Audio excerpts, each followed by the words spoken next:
Mathang Manau Naina Thangja Kudingi Nainarikliba Revelation Gi Series Asida Emerging Bible Prophecy Ministry na Mayam Punamapu Prabhu Jisu Krista Gimingda Taramna Oksari Nasi Equina Nainagaturuba topic asidi Revelation 14 ni Part 3 Episode number na 33 Aduga Ngasi message na Second Angel Message Amasung Third Angel Message Haidiba Message Ani asigi maramda ikoina nainaminase ahanbada ikoi ishora pathana tokse sagada leipa ipa nakwainga litena thagasare ipa nana revelation aikoina revelation 14 gi ase yam maroiba topic amne maroina masida yawriba three angel message asida pa nana prithibi ta leiriba ikoi kudungmata ikoi kudungmana lawgadaba nahangna Prabhu na laktinge mamanda pigedaba aroibigi warning ato masida yauri masina na kangan bi pasigida muthagasare papsal naina masigi asumba kharadang naki bible lagi share tawdori masida nana portna view aina ngang sabu kudama thawai sengmda singbiu naki anamgi matun ohen view tari pun kudum su thawai sengmda singbiduna masigi asukki betik maman yamna pa nahaki apopo amasung aikhoigi punsi ahingba amasung asibagi punsi lepkadruba laipok lepkadruba message asi waptan view hobdagi ngroi phawna na singview Prabhu Jisu Krista gi mingda kurumjari amen aikoi revelation 14 gi 8 hana paminase there followed another angel aduga ahanba sargadu laigre adugi matungda atopa sargadu amana matung iladuna hai Babylon is fallen, that great city. Babylon adu ture, achauba sahar, Babylon adu ture. Because she made all nations drink of the wine of wrath of her fornication. Maramdi mahana prithibida lairuba jat khudima mahaki marumbi thambagi asaubagi yu ado pithakle haibani. Masi hana iko yengjaminasi atana Babylon haibase karino masida palliba tam Babylon haibasiki maramde karino haibase ekhoni yengmnase masi ekhona Revelation chapter 18 dajum masigi maramda mu fajana nainagani ado masida Babylon haibase ekhoi yengsi Bible dagi Bible na definition pigidamni adana Babylon asi kadai dagi hana phangkige haiba matamda mehauron the Genesis 10 gi 8 to 10 nakhona pabiu masida Cush Nawagi masunupa Cush haibasina Nimrod phange adugi matungda Nimrod ase yamna prithibida sadanba yamna akanba ama oirami hai mahakse isogi mamangda sadanba oirami sadanba haibase mi hatpa adugumba mine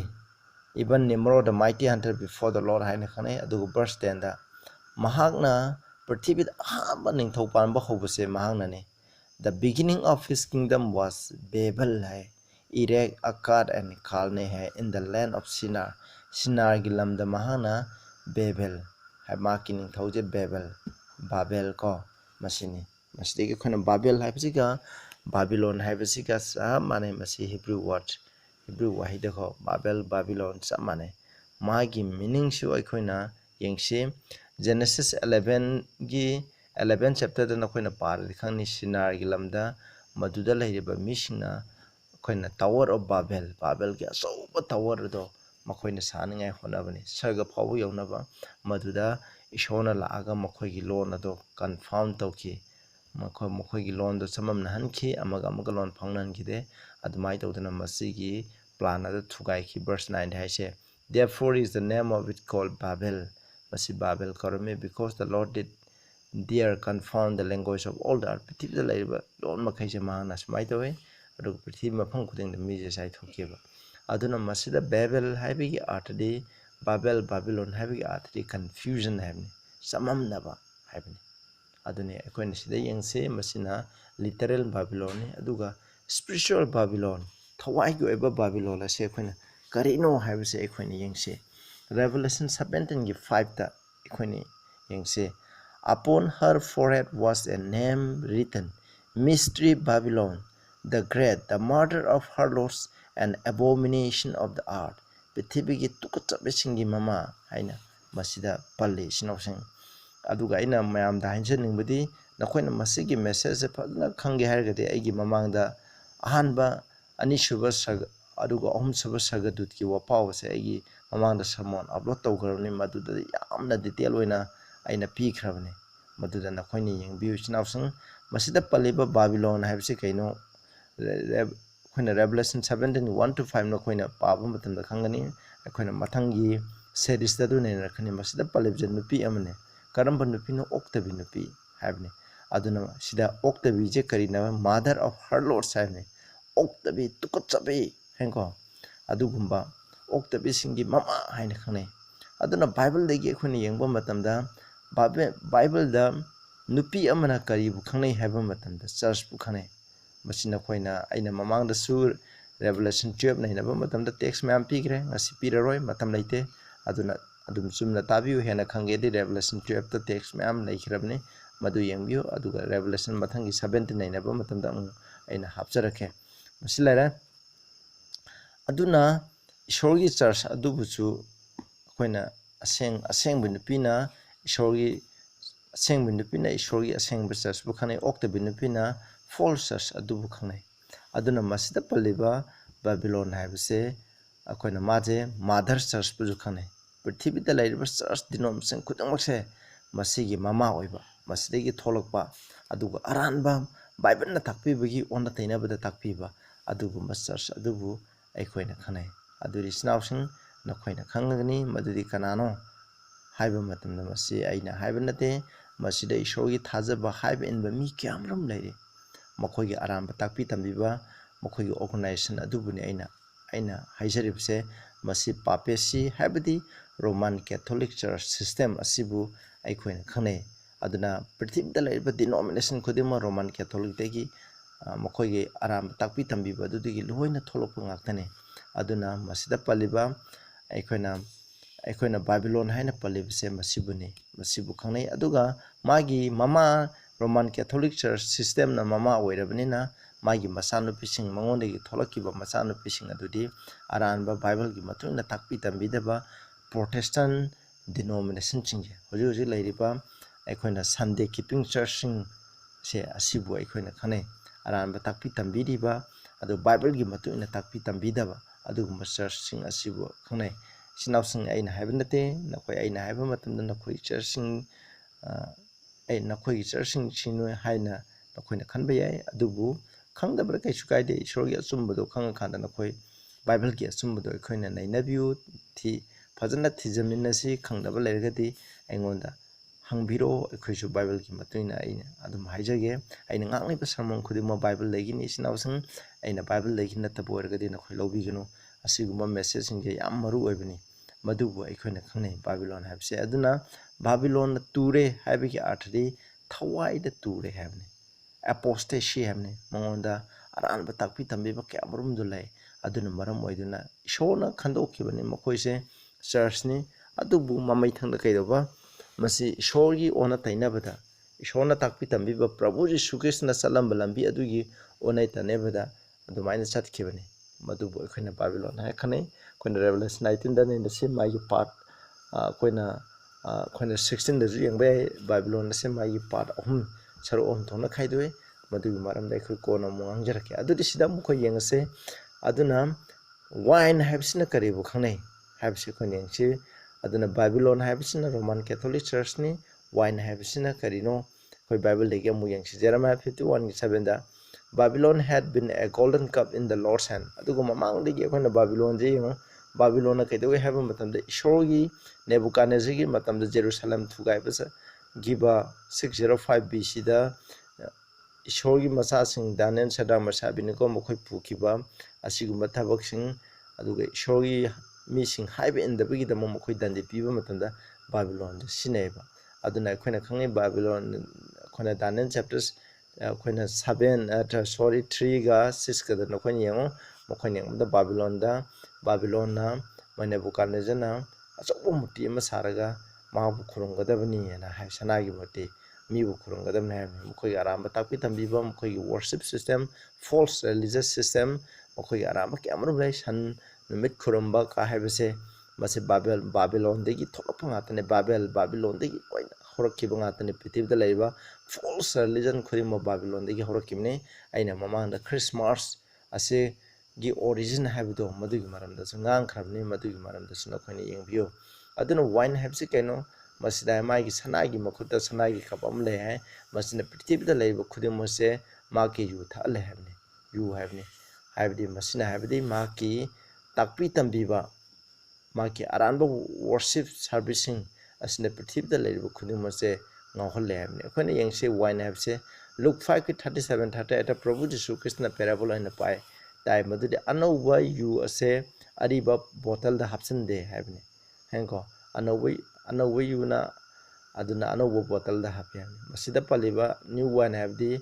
ꯑꯅꯧꯕ ꯇꯥꯛꯄꯤ ꯇꯝꯕꯤꯕ ꯍꯥꯏꯕꯗꯤ ꯈ꯭ꯔꯤꯁꯇꯅ ꯇꯥꯛꯄꯤ ꯇꯝꯕꯤꯕꯁꯤꯡꯗ all ꯕꯣꯇꯜ ꯑꯗꯤ ꯐꯔꯤꯁꯤꯁꯤꯡ ꯃꯈꯣꯏꯅ ꯇꯥꯛꯄꯤ ꯇꯝꯕꯤꯕ all ꯕꯣꯇꯜꯗ ꯍꯥꯞꯄ ꯐꯔꯤꯁꯤꯁꯤꯡꯒꯤ ꯑꯔꯤꯕ ꯇꯥꯛꯄꯤ ꯇꯝꯕꯤꯕꯗꯣ ꯃꯗꯨꯒ ꯆꯥꯟꯅꯗꯦ ꯍꯥꯏꯕꯅꯤ ꯃꯁꯤꯅ ꯇꯥꯛꯏꯕꯗꯤ ꯋꯥꯏꯟ ꯍꯥꯏꯅ ꯈꯪꯅꯔꯤꯕꯁꯦ ꯑꯗꯨꯅ ꯑꯩꯈꯣꯏꯅ ꯗꯣꯛꯇ꯭ꯔꯤꯟ ꯑꯩꯈꯣꯏꯅ ꯕꯥꯏꯕꯜꯒꯤ ꯇꯥꯛꯄꯤ ꯇꯝꯕꯤꯕ ꯑꯗꯨꯕꯨ ꯈꯪꯅꯩ ꯃꯁꯤꯗ ꯄꯜꯂꯤꯕ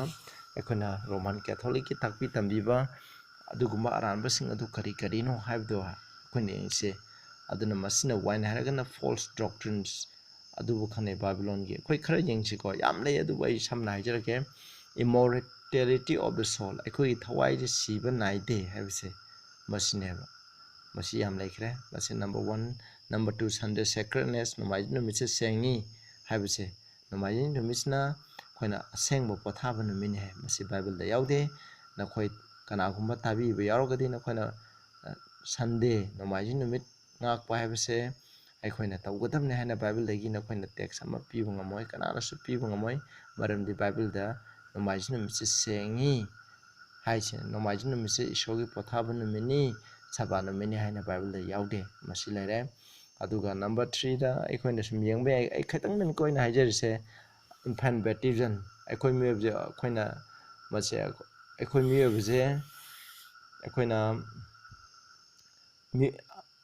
ꯑꯉꯥꯡ ꯃꯆꯥꯁꯤꯡꯁꯦ ꯕꯞꯇꯥꯏꯖ ꯇꯧꯕꯤꯕ ꯑꯗꯨꯒ ꯑꯩꯈꯣꯏ ꯈꯨꯗꯤꯡꯃꯛ ꯄꯥꯄꯤ ꯑꯣꯏꯅ ꯕꯣꯔꯟ ꯑꯦꯁ ꯁꯤꯅꯔꯁ ꯅꯝꯕꯔ ꯑꯩꯈꯣꯏꯅ 3ꯗ ꯑꯩꯈꯣꯏꯅ ꯕꯣꯔꯟ ꯑꯦꯁ ꯁꯤꯅꯔ ꯑꯩꯈꯣꯏꯁꯦ ꯑꯩꯈꯣꯏ ꯄ꯭ꯔꯤꯊꯤꯕꯤꯗ ꯂꯩꯕ ꯃꯤꯄꯨꯝ ꯈꯨꯗꯤꯡꯃꯛ ꯑꯩꯈꯣꯏ ꯄꯥꯄꯤ ꯑꯣꯏꯅ ꯄꯣꯛꯏ ꯍꯥꯏꯕꯅꯤ ꯕꯥꯏꯕꯜꯅꯗꯤ ꯍꯥꯏꯗꯦ ꯕꯥꯏꯕꯜꯅ ꯑꯩꯈꯣꯏꯁꯦ ꯄꯥꯄꯤ ꯑꯣꯏꯅ ꯄꯣꯛꯏ ꯍꯥꯏꯕ ꯅꯠꯇꯦ ꯃꯁꯤꯅꯤ ꯃꯁꯤ ꯂꯩꯔꯦ ꯑꯗꯨꯅ ꯄꯥꯄꯤ ꯑꯣꯏꯅ ꯄꯣꯛꯈ꯭ꯔꯕꯅꯤꯅ ꯏꯟꯐꯦꯟ ꯕꯦꯞꯇꯤꯖꯝ ꯑꯗꯨꯅ ꯑꯉꯥꯡ ꯃꯆꯥꯁꯤꯡꯁꯦ ꯕꯞꯇꯥꯏꯖ ꯇꯧꯕ ꯗꯔꯀꯥꯔ ꯂꯩ ꯃꯈꯣꯏ ꯁꯔꯒ ꯆꯠꯀꯦ ꯍꯥꯏꯗꯤ ꯈꯪꯗꯕ ꯃꯤꯅ ꯑꯩꯈꯣꯏꯅ ꯕꯥꯏꯕꯜꯗ ꯑꯉꯥꯡ ꯃꯆꯥ ꯕꯞꯇꯥꯏꯖ ꯇꯧꯒꯗꯕꯅꯤ ꯍꯥꯏꯅ ꯕꯥꯏꯕꯜꯗ ꯇꯥꯛꯄꯤꯗꯦ ꯑꯗꯨꯒ ꯃꯊꯪꯗ ꯑꯩꯈꯣꯏꯅ 7 ꯍꯣꯂꯤ ꯁꯦꯀ꯭ꯔꯃꯦꯟ ꯔꯣꯃꯥꯟ ꯀꯦꯊꯣꯂꯤꯛꯁꯤꯡꯒꯤ ꯃꯈꯣꯏꯅ ꯁꯪꯇꯤꯐꯤꯀꯦꯁꯟ ꯁꯦꯡꯗꯣꯛꯅꯤꯡꯉꯥꯏꯒꯤꯗꯃꯛꯅꯤ ꯍꯥꯏꯅ ꯃꯈꯣꯏꯒꯤ 7 ꯍꯣꯂꯤ ꯁꯦꯀ꯭ꯔꯃꯦꯟꯁ ꯂꯩ ꯃꯗꯨꯒꯤ ꯃꯅꯨꯡꯗ ꯃꯦꯔꯦꯖ ꯑꯗꯨ ꯑꯁꯤꯅ ꯂꯣꯁ ꯁꯐꯔ ꯑꯁꯤꯅꯆꯤꯡꯕ ꯃꯈꯣꯏꯒꯤ ꯑꯔꯥꯝ ꯃꯌꯥꯝ ꯑꯃ ꯂꯩꯔꯦ ꯃꯗꯨꯁꯨ ꯅꯈꯣꯏꯅ ꯌꯦꯡꯕꯤꯔꯣ ꯃꯗꯨꯒꯤ ꯃꯔꯝꯗꯁꯨ ꯑꯩ ꯌꯥꯝ ꯍꯥꯏꯖꯔꯔꯣꯏ ꯑꯗꯨ ꯃꯊꯪꯗ ꯑꯩꯈꯣꯏꯅ ꯃꯦꯔꯤ ꯈꯨꯔꯨꯝꯕ ꯑꯩꯈꯣꯏꯅ ꯃꯦꯔꯤꯁꯦ ꯑꯩꯈꯣꯏꯅ ꯏꯃꯥꯀꯨꯂꯦꯠ ꯀꯟꯁꯦꯞꯁꯟ ꯀꯣ ꯍꯥꯏꯕꯗꯤ ꯃꯦꯔꯤꯁꯦ ꯄꯥꯞ ꯌꯥꯎꯗꯅ ꯄꯣꯛꯏ ꯑꯗꯨꯅ ꯃꯥꯕꯨ ꯈꯨꯔꯨꯝꯒꯗꯕꯅꯤ ꯑꯩꯈꯣꯏꯒꯤ ꯃꯦꯗꯔꯁꯦ ꯃꯦꯔꯤꯅꯤ ꯍꯥꯏꯅ ꯃꯁꯤ ꯃꯈꯣꯏꯅ ꯇꯥꯛꯄꯤ ꯇꯝꯕꯤꯔꯤ ꯃꯁꯤ ꯑꯔꯥꯟꯕꯅꯤ ꯑꯗꯨꯒ ꯃꯊꯪꯗ ꯋꯥꯟ ꯁꯦꯞ ꯑꯣꯜꯋꯦꯖ ꯁꯦꯞ ꯑꯩꯈꯣꯏ ꯑꯃꯨꯛꯇꯪ ꯀꯟꯕꯤꯈ꯭ꯔꯗꯤ ꯏꯁꯣꯔꯅ ꯑꯩꯈꯣꯏ ꯃꯇꯝ ꯈꯨꯗꯤꯡꯃꯛꯀꯤ ꯀꯟꯕꯤꯔꯕꯅꯤ ꯍꯥꯏꯕꯁꯦ ꯁꯤꯅꯤ ꯀꯅꯥꯒꯨꯝꯕ ꯈꯔꯅ ꯃꯇꯝ ꯈꯔ ꯀꯟꯕꯤꯈ꯭ꯔꯦ ꯑꯩꯈꯣꯏꯁꯨ ꯑꯗꯨꯝ ꯀꯜꯂꯅꯤ ꯑꯗꯨꯅ ꯑꯩ ꯄꯥꯞ ꯇꯧꯒꯦꯔꯥ ꯇꯧꯔꯣꯏꯔꯥ ꯏꯁꯣꯔꯅ ꯀꯟꯕꯤꯈ꯭ꯔꯗꯤ ꯑꯗꯨꯝ ꯀꯟꯕꯤꯔꯅꯤ ꯁꯤꯅꯤ ꯃꯁꯤꯗꯤ ꯑꯔꯥꯟꯕ ꯇꯥꯛꯄꯤꯕꯅꯤ ꯕꯥꯏꯕꯜꯅ ꯍꯥꯏꯗꯦ ꯄꯥꯞ ꯇꯧꯔꯗꯤ ꯄꯥꯞ ꯇꯧꯕ ꯃꯤ ꯑꯗꯨ ꯁꯤꯒꯗꯕꯅꯤ ꯍꯥꯏꯅ ꯇꯥꯛꯄꯤꯔꯤ ꯃꯊꯪꯗ ꯐꯣꯜꯁ ꯖꯁꯇꯤꯐꯤꯀꯦꯁꯟ ꯕꯥꯏ ꯐꯦꯠ ꯑꯗꯨꯅ ꯑꯔꯥꯟꯕ ꯊꯥꯖꯕꯅ ꯆꯨꯝꯍꯟꯕꯤꯕ ꯍꯥꯏꯕꯁꯦ ꯃꯁꯤ ꯃꯈꯣꯏꯒꯤ ꯇꯥꯛꯄꯤ ꯇꯝꯕꯤꯕꯒ ꯕꯥꯏꯕꯜꯒꯤ ꯃꯄꯥꯟꯗ ꯕꯥꯏꯕꯜꯅ ꯇꯥꯛꯄꯤ ꯇꯝꯕꯤꯕꯒ ꯌꯥꯝꯅ ꯑꯣꯟꯅꯩ ꯀꯅꯥꯒꯨꯝꯕ ꯃꯤꯁꯤꯡꯅꯗꯤ ꯄ꯭ꯔꯚꯨ ꯖꯤꯁꯨ ꯈ꯭ꯔꯤꯁꯇꯣꯡ ꯊꯥꯖꯔꯗꯤ ꯑꯩ ꯄꯥꯞ ꯇꯧꯔꯁꯨ ꯀꯩꯁꯨ ꯀꯥꯏꯗꯦ ꯑꯩ ꯏꯁꯣꯔꯒꯤ ꯌꯥꯊꯪ ꯉꯥꯛꯄ ꯗꯔꯀꯥꯔ ꯂꯩꯇꯦ ꯍꯥꯏꯕ ꯑꯁꯤꯅꯆꯤꯡꯕ ꯀꯌꯥ ꯑꯃ ꯑꯩꯈꯣꯏ ꯅꯧꯅ ꯄꯣꯛꯇꯕ ꯑꯩꯈꯣꯏ ꯗꯔꯀꯥꯔ ꯂꯩꯇꯦ ꯍꯥꯏꯕ ꯃꯌꯥꯝ ꯑꯃ ꯂꯩꯔꯤ ꯃꯁꯤꯒꯨꯝꯕꯁꯤꯡ ꯑꯁꯤꯕꯨꯅꯤ ꯑꯁꯤꯅꯆꯤꯡꯕꯁꯤꯡ ꯑꯁꯤ ꯃꯈꯣꯏꯒꯤ ꯑꯔꯥꯟꯕ ꯇꯥꯛꯄꯤ ꯇꯝꯕꯤꯕ ꯑꯗꯨꯕꯨꯅꯤ ꯑꯩꯈꯣꯏꯅ ꯈꯪꯅꯔꯤꯁꯦ ꯃꯁꯤꯅꯤ ꯑꯗꯨꯅ ꯑꯩꯈꯣꯏ ꯃꯍꯥꯛꯀꯤ ꯑꯁꯤꯒꯨꯝꯕ ꯑꯔꯥꯟꯕ ꯇꯥꯛꯄꯤ ꯇꯝꯕꯤꯕꯁꯦ ꯃꯁꯤ ꯍꯧꯖꯤꯛꯅ ꯑꯌꯥꯝꯕ ꯗꯤꯅꯣꯃꯤꯅꯦꯁꯟ ꯈꯨꯗꯤꯡꯃꯛꯁꯦ ꯑꯩꯈꯣꯏꯅ ꯃꯁꯤꯒꯨꯝꯕ ꯃꯈꯣꯏꯒꯤ ꯔꯣꯃꯥꯟ ꯀꯦꯊꯣꯂꯤꯛꯀꯤ ꯖꯖꯨꯁꯤꯡꯒꯤ ꯑꯔꯥꯟꯕ ꯇꯥꯛꯄꯤ ꯇꯝꯕꯤꯕꯁꯦ ꯏꯟꯗꯨꯅ ꯉꯁꯤꯗꯤ ꯑꯩꯈꯣꯏ ꯈꯨꯗꯤꯡꯃꯛ ꯕꯥꯏꯕꯜꯒꯤ ꯑꯆꯨꯝꯕꯗꯣ ꯑꯩꯈꯣꯏ ꯈꯪꯕ ꯉꯝꯗ꯭ꯔꯦꯕ ꯑꯩꯈꯣꯏ ꯉꯥꯎꯈ꯭ꯔꯦꯕ ꯃꯈꯣꯏꯒꯤ ꯇꯥꯛꯄꯤ ꯇꯝꯕꯤꯕꯁꯤꯡ ꯑꯁꯤꯗ ꯉꯥꯎꯗꯨꯅ ꯃꯤꯅ ꯇꯥꯛꯄꯤ ꯇꯝꯕꯤꯕꯁꯤꯡ ꯑꯁꯤꯗ ꯉꯥꯎꯗꯨꯅ ꯕꯥꯏꯕꯜꯒꯤ ꯐꯖꯅ ꯏꯆꯝ ꯆꯝꯅ ꯇꯥꯛꯄꯤꯈ꯭ꯔꯕ ꯑꯁꯤꯕꯨ ꯁꯦꯔꯥꯟ ꯇꯨꯔꯥꯟ ꯑꯥꯔꯊꯍꯟꯕꯒꯤ ꯊꯕꯛ ꯀꯌꯥꯃꯔꯨꯝ ꯎꯕ ꯐꯪꯉꯦꯕ ꯃꯁꯤ ꯑꯩꯈꯣꯏꯅ ꯇꯧꯍꯩꯗꯕ ꯊꯕꯛꯅꯤ ꯃꯁꯤꯗꯒꯤ ꯑꯩꯈꯣꯏꯅ ꯆꯦꯛꯁꯤꯟꯖꯤ ꯅꯠꯇ꯭ꯔꯒ ꯇꯥꯔꯗꯤ ꯑꯩꯈꯣꯏ ꯁꯔꯒꯗ ꯆꯠꯄ ꯁꯨꯡꯉꯝ ꯉꯝꯃꯣꯏ ꯑꯩꯈꯣꯏ ꯕꯥꯏꯕꯜ ꯐꯖꯅ ꯅꯩꯅꯁꯤ ꯃꯤꯅ ꯍꯥꯏꯔꯤꯕꯁꯤ ꯆꯨꯝꯕ꯭ꯔꯥ ꯂꯥꯟꯕ꯭ꯔꯥ ꯍꯥꯏꯕꯁꯦ ꯕꯥꯏꯕꯜꯒꯤ ꯃꯇꯨꯡ ꯏꯟꯅ ꯑꯩꯈꯣꯏꯅ ꯆꯠꯅꯤꯡꯉꯥꯏ ꯍꯣꯠꯅꯁꯤ ꯍꯥꯏꯕꯁꯤꯅꯤ ꯃꯊꯪꯗ ꯑꯩꯈꯣꯏ ꯆꯠꯂꯁꯤ ꯑꯍꯨꯝꯁꯨꯕ ꯁꯔꯒꯗꯨꯒꯤ ꯋꯥꯐꯥꯎ ꯃꯁꯤꯁꯨ ꯌꯥꯝ ꯃꯔꯨ ꯑꯣꯏ ꯏꯆꯤꯟꯅꯥꯎꯁꯤꯡ ꯑꯩꯈꯣꯏ ꯄꯥꯃꯤꯟꯅꯁꯦ ꯏꯁꯣꯔꯅ ꯄꯤꯕ ꯈ꯭ꯋꯥꯏꯗꯒꯤ ꯇꯝꯊꯤꯕ ꯑꯀꯟꯕ ꯋꯥꯔꯅꯤꯡ ꯑꯃꯗꯤ ꯃꯁꯤꯅꯦꯕ ꯃꯁꯤꯗꯤ ꯍꯦꯟꯅ ꯇꯝꯊꯤꯕ ꯋꯥꯔꯅꯤꯡ ꯕꯥꯏꯕꯜꯗ ꯌꯥꯎꯗꯦ ꯑꯗꯨꯅ ꯃꯁꯤꯒꯤ ꯋꯥꯔꯅꯤꯡꯁꯤ ꯑꯩꯈꯣꯏꯅ ꯏꯟꯕ ꯇꯥꯏ ꯏꯟꯗꯕ ꯇꯥꯔꯒꯗꯤ ꯃꯁꯤꯒꯤ ꯕꯥꯏꯕꯜ ꯋꯥꯔꯅꯤꯡ ꯄꯤꯔꯤꯕ ꯏꯁꯣꯔꯅ ꯄꯤꯔꯤꯕ ꯋꯥꯔꯅꯤꯡꯁꯤ ꯏꯟꯗꯕ ꯃꯤ ꯃꯈꯩꯗꯣ ꯑꯩꯈꯣꯏ ꯁꯔꯒꯗ ꯆꯠꯄ ꯐꯪꯉꯣꯏ ꯍꯥꯏꯕꯁꯤꯅꯤ ꯃꯁꯤꯗ and the third angel followed them ꯃꯈꯣꯏꯒꯤ ꯃꯇꯨꯡꯗ ꯑꯍꯨꯝꯁꯨꯕ ꯁꯔꯒꯗꯨꯅ ꯃꯇꯨꯡ ꯏꯜꯂꯗꯨꯅ ꯍꯥꯏ saying with a loud voice if any man worship the beast kanagumba sa adubu kuramaba and his image mahaki mutibu kuramaba and receive his mark in his forehead or in his hand mahaki marai bhakta natraga mahaki makuta sa mahaki khudamado phangba taragadi habne akoina sa khuramba yai ko masi sa khuramba natraga mahaki muti khuramba aduga natraga mahaki makado khoi khut natraga laibta phangba taragadi hai verse 10 the same shall drink of the wine of wrath of God, which is poured out without mixture into the cup of his indignation. Aduna aduguma missing ado ishorya saubgi yu ado magi kapta yanadana magi asaubgi kapta yanadana langkrabado pigini ham. He shall be tormented with fire and brimstone in presence of holy angel and in the presence of the Lamb. Yaumasam sung aseng basarga duksin mamang the mag brimstone ka nukoloina on negini ham. अदो वर्ष 11 दा party Paron खो यंगबिरो अदो मखोय बु own अबिगे मखोजे मतम खुदे मक्यु एना काखले अहिंग निदां पथाब लेते हम सादु बुखरम मा की मोटि बुखरम अदो को मा की मा असे मा की ममिंग असे फंगब मखैदुना हाय बसिदा पल्लबसे अथो अखोयनि यंगमिनसिको अदुना अखोयना सा हु इज द बीस्ट अखोयना सा असे कनानो माकी मुटी से करिनो माकी माग से करिनो हाबसी यंगमिनसि अइना ममांगी chapter Revelation 13 da hairiba sa asigi manunda magi characteristic magun yam pigre aina aduga hairiba sa ase karino habdi maramda fazana detail oina takre aduna nakhoi yengbiro ai hujikti samlap samlana adum haigrege Revelation 13 da yawgrumne maki muti asu karino maki maga su karino habdu aina yawgramni adu sida yengche khona bis habse khona Revelation 13 gi first bis अहम साधु की मतिंग ना नहीं नेकी बाबा ना पीबा character की मतिंग ना रिफॉर्मर्स ना हाबी की मतिंग ना दे मसी the Roman Catholic church system papacy की सिस्टम असिबु अखोना खंगनेबा अदुबु मसिदा ईश्वरगी हाइबे इन ब फेफुल ओइबा चुम्बा खंगदुना तौरिबा यामना सिंसियर ओइबा क्रिश्चियन क्यामनुम लै ईश्वरगी असुम्बा जे तारा थोलकदबा म्याम लै अदुगुमा मिसिंग अदुगी मरमदा नते इसिनावसंग अदुबु मखोई फॉल्स सिस्टम अरांबा ताकपि तंबिबदो मदुनेबा अखोना aduna masida habdi sa asibu khurumba habdi roman catholic church bu khurumba makhoi gi takpi tambiba adubu lawba adugi matuina satpa taragadi khoi norok ta soidana sakani habni masini sa asibu khurumba habsi ju aikoina karino habje khoina mu horen adumai haijarake ado magi mutri habsi kaino haiba masi america na Protestant America na masi shengwadumne masi Roman Catholic ki system adu kusa mane Roman Catholic tadi makhoi gi government makhoi gi state makhoi gi leba ki wain tholas sarkar salai bedo makhoi church ki lusing basing aduna church ki pop na haibadu gi matuina makhoi na loina tawe adu gi matuina salaba aduna church ka state ka habidi church na makhoi gi leba ki wain thoda gi thabak che masi punna salaba church na control thoy adugumba makhal gi control amako America da semakaneba masi karamba matamdo ohini America da lairiba makhoi gi lairiba hujik church asina makhoi gi state government makhoi gi sarkar asibu paisal ngeneba aduga aduna makhoi gi church ki lusing basingna haibadu gi matina masi gi government asina tawguneba masi karamba matamda tawguni America da ain makhoi gi constitution hongtolaga makhoi na Sunday se makhoi na Sunday sengna ngakadabani habje numaijin mikki oiba aina masemakaneba हाइबा से सेंबा मतंदा मसी image the बीस आइदि सादु gi मोटी सेमबनी हाइबसे अखोइना खंगनी अदु मतंददी अदुना अखोइगी लुसिंगबा Roman Catholic लुसिंगबा पोपना हाइबदु gi मतिना America दल gi मखोइगी church की लुसिंगबा सिंग असिना lion इनगनेबा अदुगा मखोइगी सरकारना lion इनगनेबा अदुइ मतंदा मसी माकी मोटी तो सेमलबनी aduna haribo muti semba matanda prithibida leba pong khudum nomaijin numi khurungaduni ahamada america da haigini aduga prithibida pong khudum da leba mi khudum nomaijin khurungaduni haina yathang se roman catholic church ko loinana makoina tawthar kaneba aduni aduguma matam adu dai khoina makoina haibudu illoidabneba aduni madu inba taragati adu image adu khurumba ko Babylon da ikhoina man sanai muti am chalam pong khudum makok nondana khurungadabni haibdo aduga chamanaba yathangni karesu khenaba leite masini aduga akoina mark of the beast haibse akoina mu karino haibse yengse mark of the beast haibse mark of the beast haibse akoina ishorgi mark adugi onna tainamni ishorgi sel du akoina revelation chapter 7 da patana nainagre ishorgi sel ado karino 7 days saban ngakpa akoina ishona pothab tarin suba pothab numit ngakpase masi ishorgi asengba selni habsi maramda ikone tongkhre masi kawuno aduna masi ona tenme khone ishobu khrome habsi geno makina pibiba shona laisamba matamdagi tareni subuda egi pothabuna me sena ngaw masi nanga egi markta sign amani masi ngakpajina aina nakhoibu sembiba ishomangni nakhoibu kanbiba ishone habdu ningsingna bigi khudam oeba khona saban ngakpa habse adumai tawtuna ikhoina mark of the beast habse masigi saban ngakpagi ona taimni masi ekone se Roman Catholic na haijaba source tagi yengthi cause that Sunday is our mark of authority. Sunday absina ekoigi authority ekoigi ngamba sakti gi khudamni. The Roman Church is above Bible.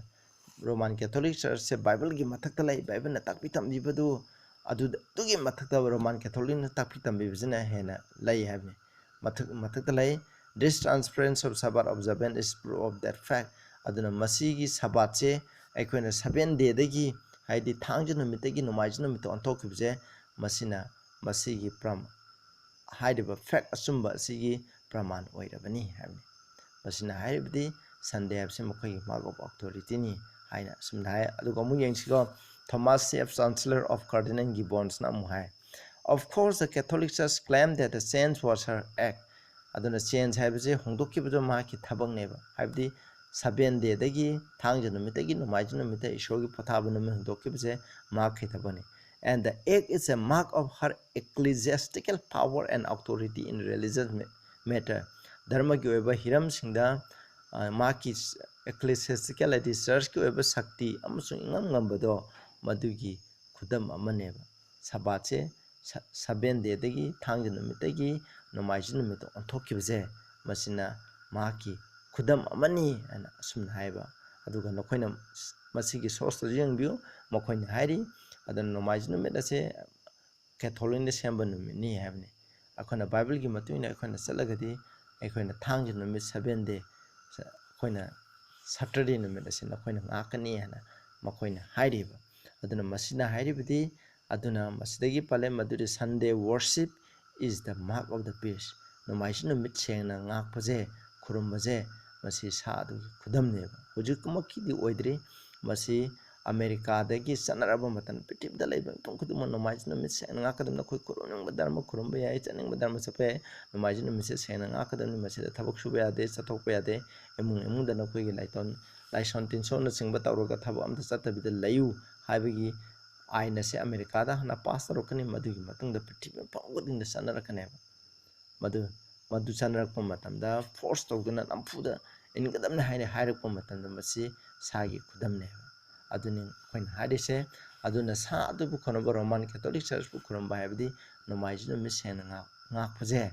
ngagladi ekhona Roman Catholic Church bu khuramba aduga Satan bu khurambana aduna sa si bu khuramba haibse Satan bu khurambani Satan bu khuramba haibse ekhona rokse khaneba aduna sa si bu khuramba haibdi nomaiju numit sena ngakphaje Roman Catholic na haibdu inbane masi aina haibna te ko Bible na haibni isnaw sing makhoi source tagi haichabani nakoi munna tabiyo aikoi huji nakoi Sunday je sengna nakoi nga ambayai adubu masigi maramda nakoina sengna ishogi pothaba numisi karino haibse fajana thidokpiyo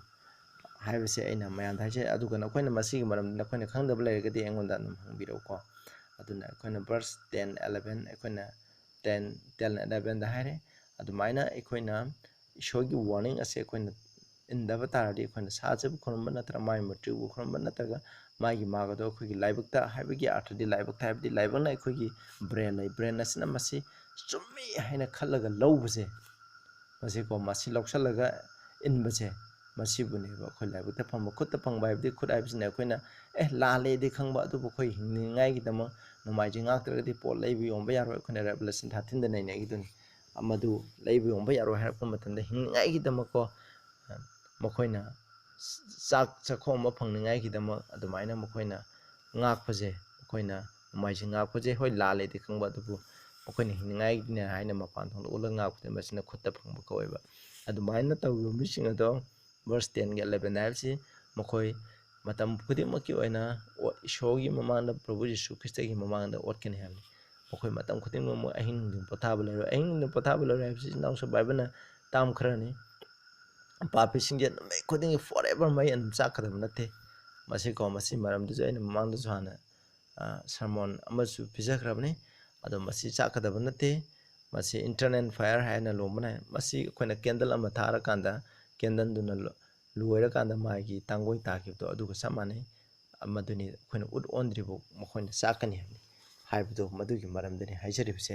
adu verse 12 se khoi para loisalase. Here is the patience of the saint. Here are they that keep the commandment of God and the faith of Jesus. Masida khang the saint sadi aseng ba dharma semba Christian singi khang habdo lei hai maduri kamaya khang haibra kana makoina ishogi athang singae aduga Prabhu Jesu Christa gi thajabado lei habni masida haibi kana Christian singna isinaw singna takpi akhoi Prabhu Jesu Christa ngona thajaradi ishogi athang ngakpa darkar laite koina adubu masi Bible text na aikoina Prabhu Jesu Christa ngona thajaradi aikoina ishogi athang singe Prabhu Jesu Christa da thajabagi mapane ishogi athang singa se ngakpa ngamali habsine isinaw sing masi kawbiganu masi maramdasu kana misina thajaragadi athang ngakpa darkar laite hai madu yam lanba thapani Bible na tapibani aroiba matamda ishogi athang ngakpa mi kangu ama lai habse masi kawnu masi da jupale Revelation 7 da jo ishogi Ramnan Church na aroiba matamda Prabhu Jesu Christa lengappa matamda lairiba asengba church na ishogi athang singa se ngakani athang tara se ngakani hana masi nang aigi pangana ngamba nate Prabhu Jesu Christa gi mapane aduna isnaw sing asigi masigi maroiba message wapawani se message ani sigi damang nakoi bu thagatsari aduna masi Bible na haidibase asigi matungna nakoi fajana khantabiu akoi khantamna si Bible na inaminarga sumbadagi matungna chaminasi haina haijari aduna masigi message inba indaba dugi matungina aikogi arang khubam amasung aikogi norok haibse aikogi laiba se lepkadarubni aduna wakal khantabiu hana khangamdaba tarasu asumbaje hena thijalaga hena khangnaga asumbaji gi matungna chatpiu haina mayamda appeal tawjari pathana tawji sagat leibi paisam thagatsare aikoina husi naina khraba aikoina ani suba amsung sagat ka paw maramdani nakhre aikoina naina khraba khudum masin nana borpina tare khudum nana borpina Prabhu ni khudum jari amen.